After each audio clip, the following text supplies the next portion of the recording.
You are listening to The Ben Keech Show, where every day the objective is simple. Ben will never stop fighting the fight and lighting the light on topics that affect you every day.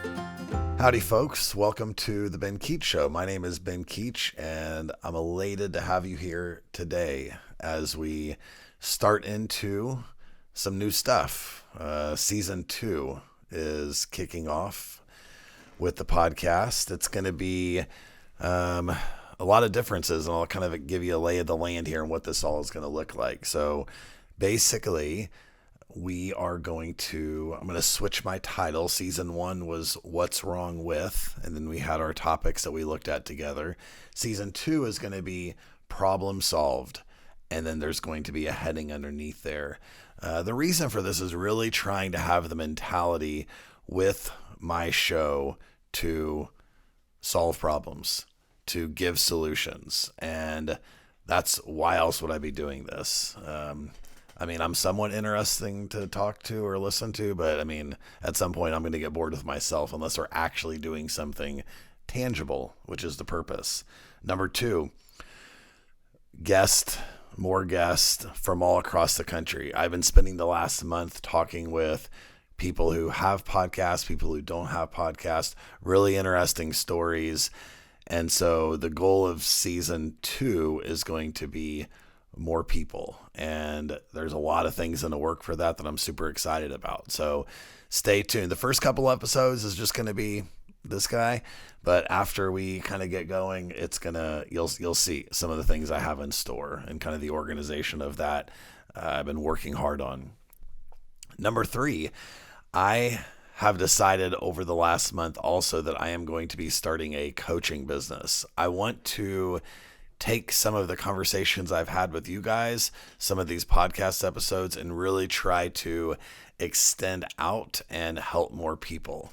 So the logistics of that will come in the next couple of weeks, but I'm excited for it. It's exciting to see what that may look like. And like pretty much everything I do, if I'm going to give it a shot, I'm going all in. So we'll see. So stay tuned to more information about that. So other than that, Christmas is behind us. New Year's is behind us. It's kind of time to really jump into 2024. I had a great conversation, which I won't go into all the details, but I had a great conversation on New Year's Eve with just kind of a group of folks. Some of them were in relationships, some of them were not. Men, women, and all of just their perceptions on men and what men have to offer, what they don't, what the problems that they see. And this came from a lot of different perspectives. So I decided that it might be fun to kind of get into some of those topics. So today's topic, and this is episode 31. So we knocked out 30 episodes last year, 2023. So our first episode that we're going to look at together today is going to be Problem Solved. Who are men and where are they hiding? And I could give a monster intro to this, as I've just talked to so many people about kind of the state of men. And a lot of the people I talk to are not married, men or women. And so a married man and a marriage, there may be a little bit of some differences that we may not explore fully, but I think everybody will find a lot of different connections as we kind of get into this. And it's actually going to lead to a super exciting episode next week, as well as we look more at boys and basically how they become men. So anyway, so let's look at the title. So who are men? What do women want from us or of us? Why are we here? What's so interesting or special about us? Who are we? Are we breadwinners? Is that our purpose here? Help raise children, go through life and serving those needs? Are there other things for us? Because you have to know the answer to that question if you're a man. Who are you? What are you about? What's important about you? And we know that with mental health crises that have been going on for a while. That phrase is just a fun, catchy word that we use now. Men and answering this question goes a long way to understanding what you should be doing with your life. So let's look at it. Okay. The other side of it, where are they hiding? And I don't know if you've ever thought about this, but just think about this for a second. Take all men over the age of 18 currently, right now, okay, in the world, in our country, whatever you want to look at. As those men get older, they get married. So let's say then all of the men that get married by the age of 30, okay, they're off the table. They're living their lives, having families, doing all the things that they're doing. Many of the men in that category might be classified as really good men. They were not afraid of commitment. They loved the relationship. They found someone they fell in love. They wanted to start a family, all of the good things. Now, if in those relationships at some point they end, which of course we all hope that they don't, but if they do, and by the way, the divorce rate is dropping. We'll get into that later.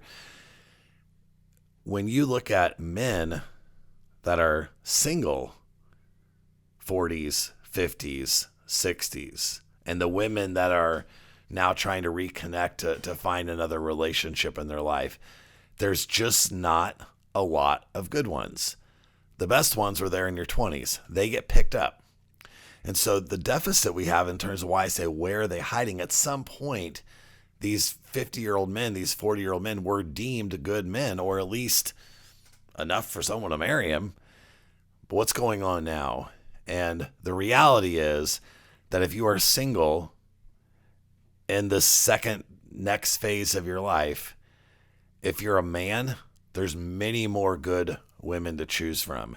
If you're a woman, a female, I mean, I'm just letting you know, there's not one for everybody. Not everybody's going to get married to some amazing person. It's just simply not happening. And the rate of divorce and second marriages climbs dramatically, getting close to 60-65% chance you're going to get a divorce. Where the divorce rate now with first-time marriages, you're actually in the 30s in terms of the percentage of chance you may get a divorce. So we'll look at some of those statistics later. I want to kind of focus on this question, man. I'm going to kind of tell you a story to kind of get us into this. So when I was a youngster, I had a friend of mine named Marvin, and we played tennis. We were not great. We were athletic, but we weren't accomplished tennis players. There's other sports we were better than at. One day at the local tennis courts, there are two friends of ours who are really good at tennis. Their serves were strong. They could naturally hit the tennis ball how you were supposed to if you were good.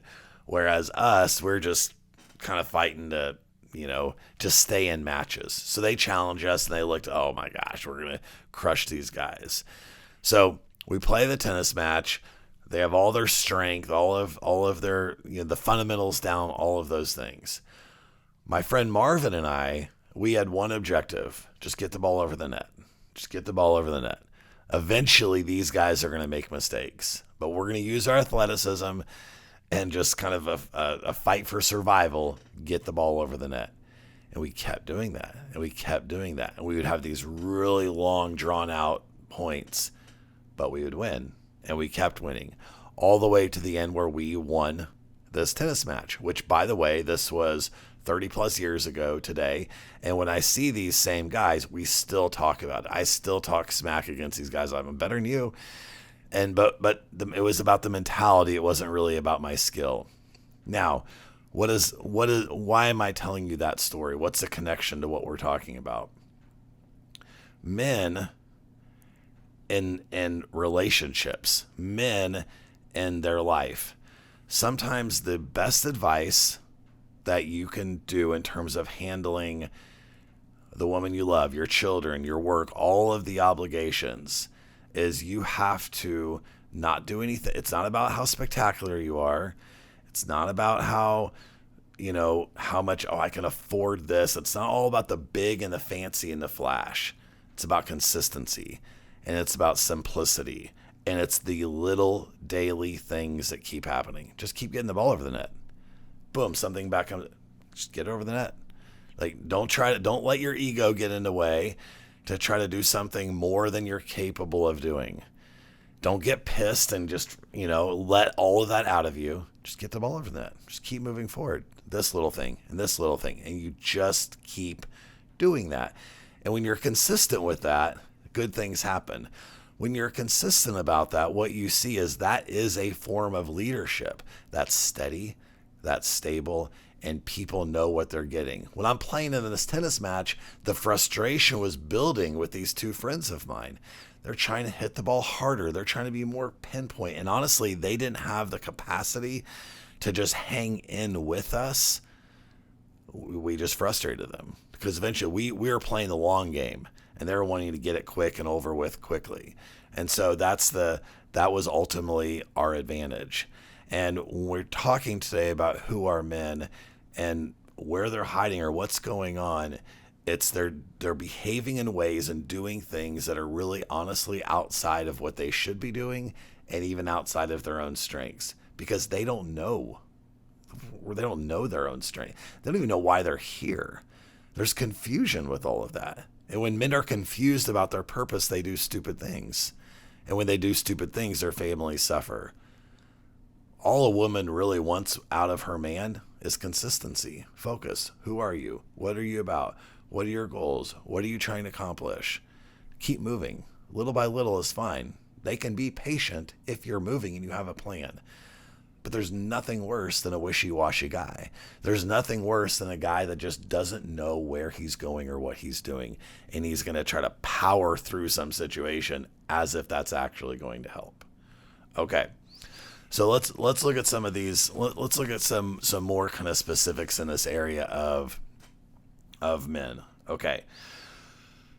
Sometimes what we do as men is we want to, let's take with our wife. Let's take your wife, your girlfriend, or whatever. Like you're gonna fix her. You're gonna solve her. You're gonna do something. There's gonna be a point where everything is going to make sense. Sometimes we do this with our kids too, or even with our jobs, or even, well, once I get here, or once I can help here. Okay, all of that are detours, are road that's leading to a roadblock that's not going to get you where you need to go. So get rid of this whole idea that anything is ever over in your life. I don't care if you met your wife at 20 and now she's 80. You're still going to go through the same cycles that you always will. There is no arrival. There is no place that you get to.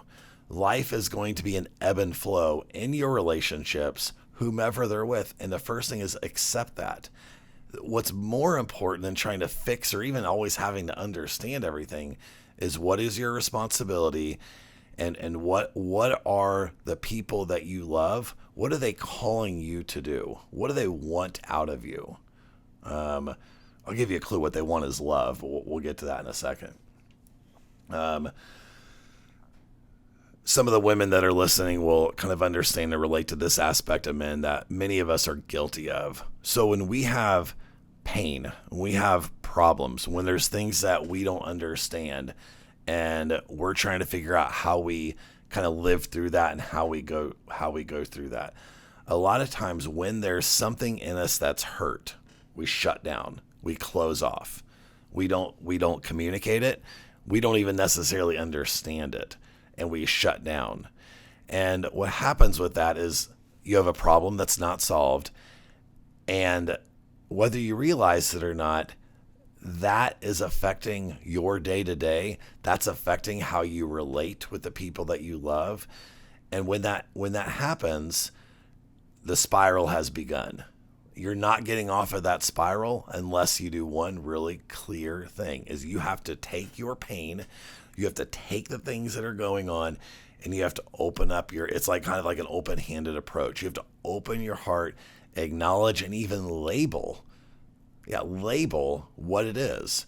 So let's say that, for instance, I'm feeling rejection, some level of rejection from somebody I love, kids, family, whatever. Say what it is. So you feel something coming your way and bottle it up. Anger. It's kind of like the dude in Virgin River. Like didn't know I was going to make a reference to that, but I think Jack or whatever his name is, he's got problems from the war and he's got problems in the relationship. And the last thing that he wants to do is open up and tell he can't even define what it is. So that's the step, guys. Acknowledge what exactly it is. I feel rejected when you do that. Okay. Well, that was actually hard for me to say, and I'm just making stuff up as I talk to you guys. But there's a difficulty in actually putting words to what we feel, especially on a negative. It's so much easier to dig a hole in the backyard and just throw that stuff in there. Way easier. And we're good at digging, so it makes sense as well. But this is what's going to separate us from the ones we love. Okay. So as we move, trying to do a better job on that part of it, here's something else to consider.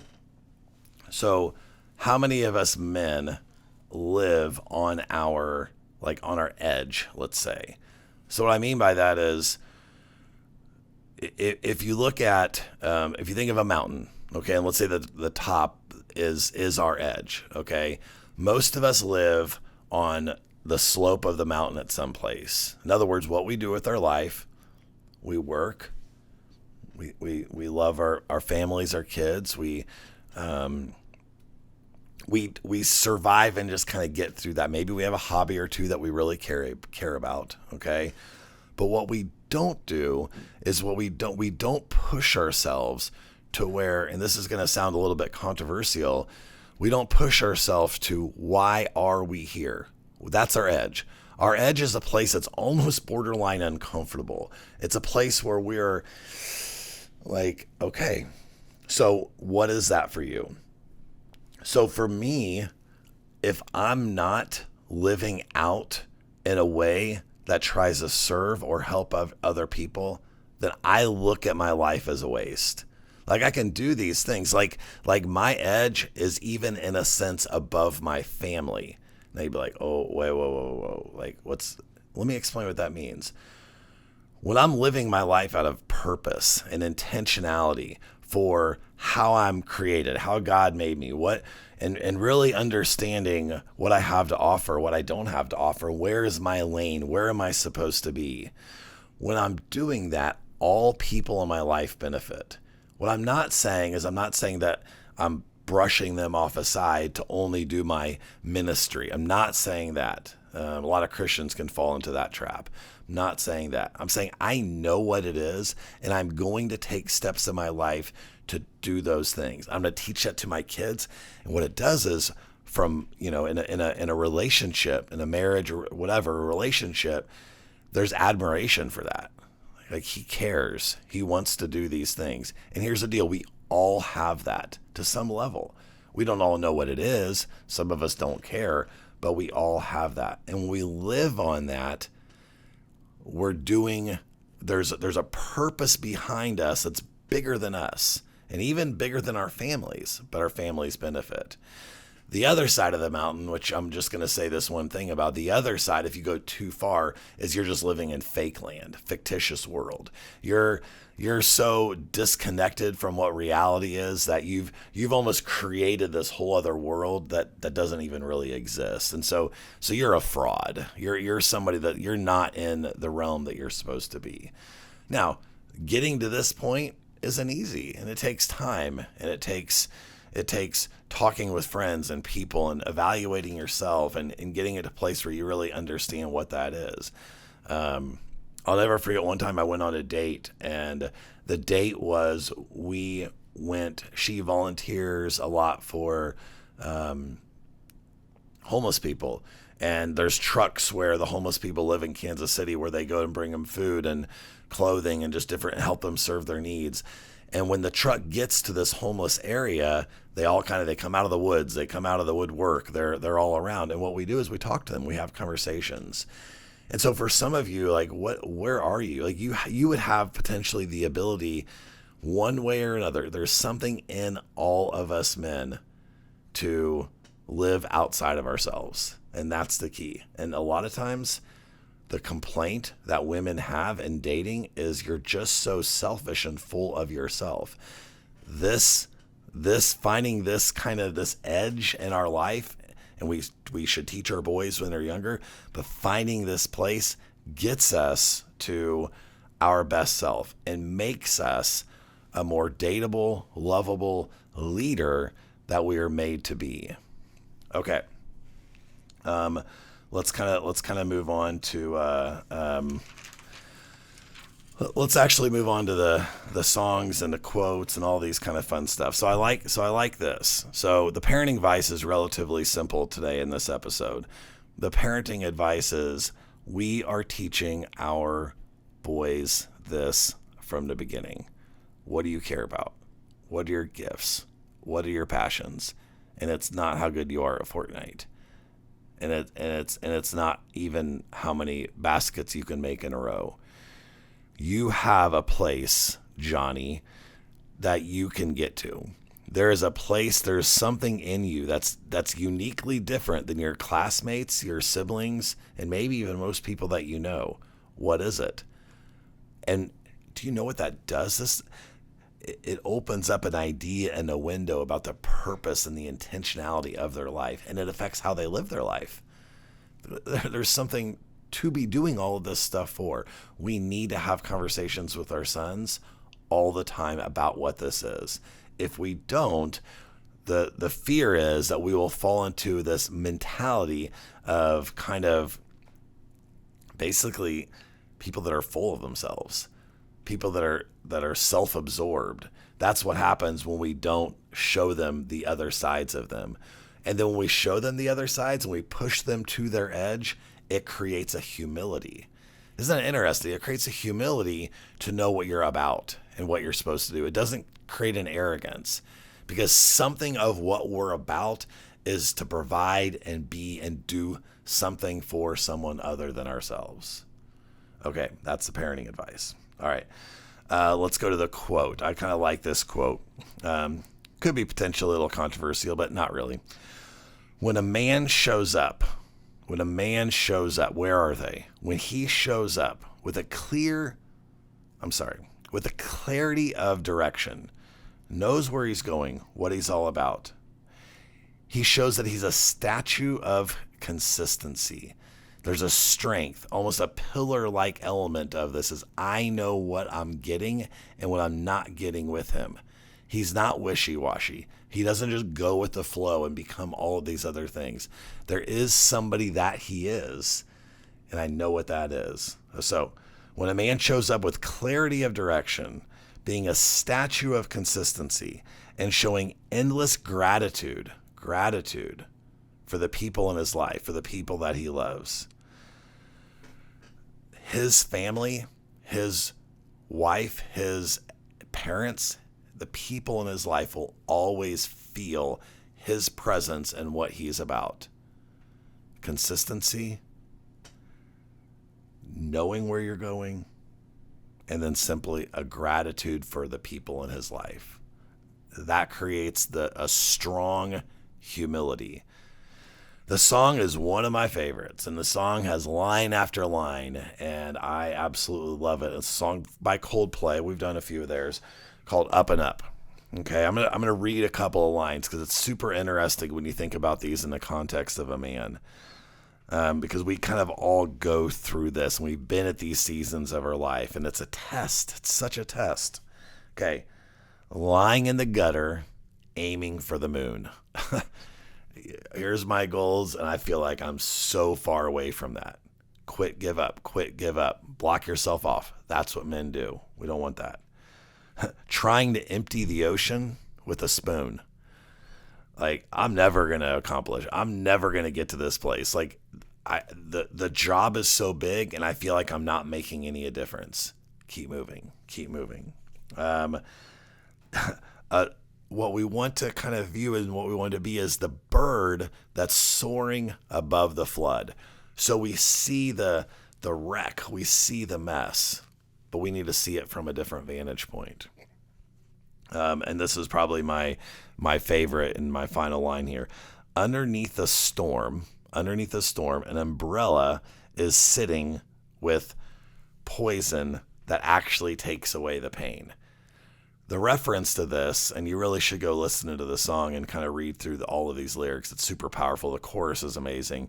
But what we're saying here is that when we sit with our pain, when we sit with these things and we identify them, which is what we were talking about earlier, we identify it, we label it, we sit with it, we're honest about it.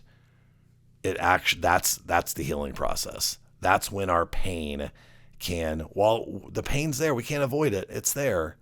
But what that does is it allows us to be more complete versions of ourselves and be the leaders and the consistent leaders that our family needs.